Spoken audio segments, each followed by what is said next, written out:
ધારાસભ્ય ગોપાલ ઇટાલિયા અને આમ આદમી પાર્ટીના નેતાઓ પહોંચ્યા હતા ગાંધીનગર મુખ્યમંત્રી ભૂપેન્દ્ર પટેલના પાસે અને તેમણે ખેડૂતોના મુદ્દે રજૂઆત કરી છે અને આ મામલે પ્રતિક્રિયા પણ સામે આવી છે।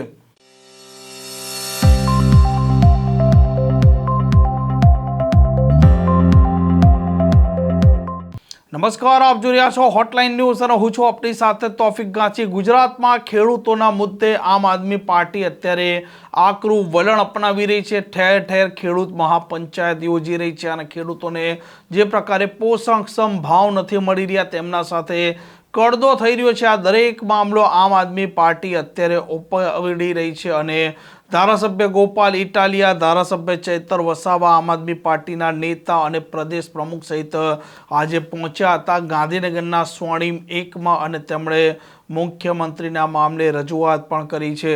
છેલ્લા કેટલાક સમયથી રાજ્ય સરકાર ભાજપની ખેડૂતો ઉપર અત્યાચાર કરી રહી છે, ખેડૂતોનું શોષણ કરી રહી છે અને વિવિધ મુદ્દાઓને લઈને ખેડૂતો ખૂબ પરેશાન છે। ત્યારે આપણે જોયું હશે કે જે રીતે મોડાસામાં પશુપાલક ઉપર ગોળીબાર થયો અને એની હત્યા થઈ, અમે એ પશુપાલકોને મળવા ગયા, માન્ય અરવિંદ કેજરીવાલજી પણ આવ્યા હતા। આપણે જોયું હશે કે હળદરમાં જે રીતે ખેડૂતોને કરદામાં લૂંટ ચલાવવામાં આવતી હતી, કરદા પ્રથાથી, એ મામલામાં પણ આમ આદમી પાર્ટીએ જયારે મુદ્દો ઉઠાવ્યો તો ખૂબ મોટો મુદ્દો બન્યો અને અમારે આખી એપીએમસીઓમાં અમે 400 જેટલી નાની મોટી એપીએમસીઓ છે, એમાં હેલ્પલાઇન નંબર શરૂ કરતા બધી એપીએમસીઓમાંથી ખેડૂતોની ફરિયાદો આવવા માંડી કે અહીંયા પણ કરદા થાય છે, અહીંયા પણ ભાવમાં ગડબડ થાય છે, અહીંયા પણ કડના નામે લૂંટ કરવામાં આવે છે। એટલે અમે આમ આદમી પાર્ટીએ છેલ્લા 2 મહિનાથી લગભગ 8 થી 9 કિસાન મહાપંચાયતો આખા ગુજરાતમાં તમામ ઝોનમાં કરી છે। 8000 જેટલા ગામડાઓમાં ખેડૂત ન્યાય પંચાયત અંતર્ગત અમે સાઇન કેમ્પેન ચલાવ્યું છે અને લગભગ 80000 જેટલા ખેડૂતોએ અમને છેલ્લા 2 મહિનામાં જ સમર્થન કર્યું છે। જે 11 મુદ્દા છે અમારા, અને એ 11 મુદ્દાને લઈને આજે માનનીય મુખ્યમંત્રી ભૂપેન્દ્રભાઈ નો આજે અમે સમય માંગવામાં આવ્યો હતો। અમારું પ્રતિનિધિત્વ મંડળ જેમાં માનનીય ગોપાલભાઈ છે, માનનીય ચેતરભાઈ છે, માનનીય અમારા મનોજભાઈ સોરઠિયા છે, અમારા તમામ લીડરો છે 11 થી 12, એ લીડરોને આજે અમે 11 જે અમારી માંગણીઓ છે ખેડૂતોની, એ માંગણીઓને લઈને અમે માંગપત્ર જે ખેડૂતોએ 80,000 ખેડૂતોએ જે સાઇન કેમ્પેન કરી અને લેખિતમાં આપ્યું છે એ સહિતની અવગત કરાવવા માટે આજે અમે મુખ્યમંત્રીશ્રીને મળવાના છીએ। મુખ્યમંત્રીશ્રી આજે અમને સમય આપ્યો છે અને મુખ્ય માંગો અમારી એ છે કરદા પ્રથા બંધ કરવામાં આવે તમામ એપીએમસીઓમાં, તમામ એપીએમસીઓમાં જે ભાવફેર જે કરવામાં આવે છે, કડના નામે લૂંટ ચલાવવામાં આવે છે, એને બીજી જગ્યાએ લઈ જવાની કહેવામાં આવે છે કે તમે માલ અહીંયા પહોંચાડો, એ બધી જે વિવિધ પ્રકારની લૂંટો છે એ લૂંટો બંધ કરવામાં આવે। એપીએમસીમાં જણસ જે તમામ જે ટેકાના ભાવે ખરીદી કરાય છે એ તમામ એપીએમસીમાં જણસની ટેકાના ભાવે ખરીદી થાય।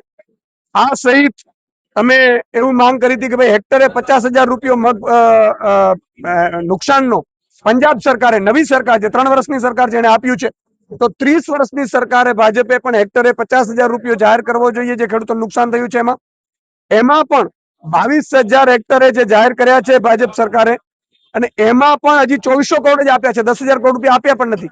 તો એ પણ અમારી માંગણી છે। સાથે સાથે પંજાબમાં 3 વર્ષની સરકાર છે તો ખેડૂતોને દિવસે વીજળી મળવા માંડી છે, 12 કલાક વીજળી મળે છે। તો અહીંયા પણ અમારે માંગ છે અમારી કે ખેડૂતોને, કારણ કે ઉપજના જે પડતર કિંમત છે ખેડૂતોને બહુ જ નુકસાનકારક લાગે છે, બહુ જ ભાવ અધર ચડી જાય છે અને એના કારણે ખેડૂતો બજારમાં બીજા રાજ્યોના બીજા દેશોના ખેડૂતોની સરખામણીમાં ટકી નથી શકતા। એટલે મફત વીજળી 12 કલાક આપવામાં આવે જેથી કરીને ખેડૂતોને જે પડતર કિંમત છે એ ઓછી રહે અને જેથી કરીને પોતે ટકી શકે। આ માત્ર ખેડૂતોની માંગણીઓ નથી, આ જીવતા રહેવા માટેની માંગણીઓ છે, વધારે કોઈ માંગણી એવી નથી કે જે પૂરી ન થઈ શકે। સાથે સાથે ખેડૂતોને પૂરતી માત્રામાં ખાતર નથી મળતો, જ્યારે પણ ખાતરની સિઝન આવે એટલે ખાતરો છે એ વિવિધ કંપનીઓમાં વયા જાય છે, સગે વગે થઈ જાય છે, અથવા તો મળતિયાને ખાતર મળે છે, તો પૂરતા પ્રમાણમાં સમયસર ખાતર મળે અને એ જ રીતે સમયસર કોઈ જ્યારે પણ નુકસાન થાય પાકમાં ત્યારે 1 જ મહિનામાં એના વળતરની ચૂકવણી કરી દેવામાં આવે છે। અહીંયા તો પછી એપ્લિકેશનો માંગવામાં આવે ને પછી એપ્લિકેશનો રદ કરવામાં આવે ને પછી 2 મહિના એમાં કાઢી નાખે ને, એટલે ખેડૂતોને કોઈ જે લાભ મળવો જોઈએ તો મળતો નથી।